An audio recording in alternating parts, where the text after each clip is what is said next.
सम्मेलन में पीएम मोदी से मुलाकात हो सकती है मोहम्मद यूनुस की। बैंकॉक में आयोजित होगा बिम्स्टेक और ऐसे में शिखर सम्मेलन मुलाकात से दोनों देशों के बीच में तनाव कम होने की उम्मीद जताई जा रही है। अभी दोनों देशों के बीच में संबंध अब तक के सबसे खराब दौर में दिखाई पड़ रहे हैं और भारत बांग्लादेश जो कि पुराने दोस्त कहे जाते थे, बांग्लादेश की तो स्थापना में भारत का बड़ा हाथ रहा, बांग्लादेश भारत को बड़ा भाई कहता रहा।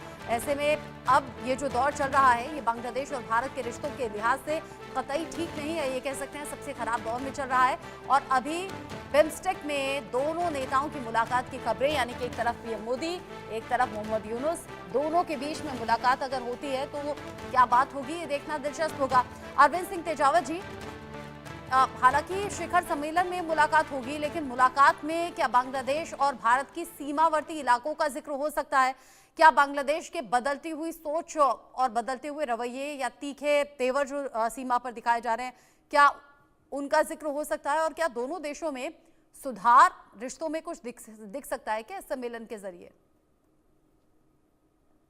रिश्तों में सुधार कुछ चीजों की ओर रेखांकित करता है। पहली बात तो हमें ये देखना पड़ेगा कि ये जो बिम्स्टेक जो बना है, ये ऑर्गेनाइजेशन, जब सार्क फेल हुआ, जब पाकिस्तान ने बार बार सार्क के सारे एजेंडा में और तमाम चीजों में जब रोड़े अटकाए, तो भारत ने एक अल्टरनेटिव तरीके से इस जो ग्रुप का निर्माण किया था, जिसमें बांग्लादेश, पाकिस्तान को छोड़कर बाकी सारी हमारे पड़ोसी देश हैं। तो ये अच्छी बात थी, पर यह है कि सीमा पे अभी बात करना मुझे लगता है कि ना तो बांग्लादेश के लिए मुफीद है ना भारत के लिए ठीक है। ऐसा नहीं करना चाहिए अभी फिलहाल, क्योंकि जो विवाद के विषय हैं उनको एक तरफ कर देना चाहिए। और यूनुस साहब के स्वर जरूर बदले हुए हो सकते हैं, क्योंकि मैं उनको काफी लंबे समय से मैं परिचित हूं, कम से कम काफी डिकेड से। तो ये इन्होंने जिस तरीके से ये अपने स्टैंड बदले हैं, प्रगतिशील वामपंथी से फिर वो एकदम कम्युनल कम्युनल से वो, तो ऐसे में ये प्रेडिक्टेबल नहीं है कि ये आगे क्या करने वाले हैं। पहले उन्होंने ये सोचा कि भारत के साथ विवाद खड़ा करके उलझा के अपनी सत्ता को लंबे समय तक कायम करें। जब वो इसमें सफल नहीं हुए और भारत की तरफ से एक बहुत बड़ा संयम दिखाया गया, भारत ने कोई रिएक्ट नहीं किया, तो उनकी ये नीति असफल हो गई। तो अब ये सोच रहे हैं कि क्यों ना भारत के साथ मिलकर कुछ समर्थन जुटा लिया जाए। पर क्योंकि जो नई लीडरशिप होती है वो समझौतावादी नहीं होती है, तो अगर यंग लोग आते हैं, अगर नाहिद जैसे लोग आते हैं, तो ये बहुत ही भारत के लिए अच्छा संकेत है।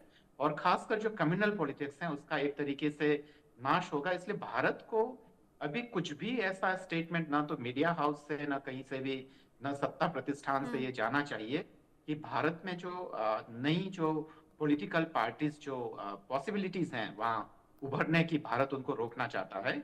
ये संदेश जाने पर वहाँ की जो आवाम है वो भारत के खिलाफ हो सकती है। तो मुझे लगता है कि काफी है। और जहां तक जो थ्रेट है, पाकिस्तान और बांग्लादेश मिलकर कभी भारत के लिए हाँ। थ्रेट हो ही नहीं सकते, और दोनों की लंबी दोस्ती कभी हो ही नहीं सकती है। रचना जी, आप कुछ कह रही थी, प्लीज। बस मैं यही कहना चाहती थी कि देखना होगा, दिलचस्प देखना होगा कि मुलाकात होती है तो क्या बात होती है और भारत बांग्लादेश के रिश्तों में क्या पहले जैसी घनिष्ठता या मधुरता आती है या फिर ये तल्खी यूं ही बढ़ती रहेगी पाकिस्तान और चीन के बहकावे में आने के बाद।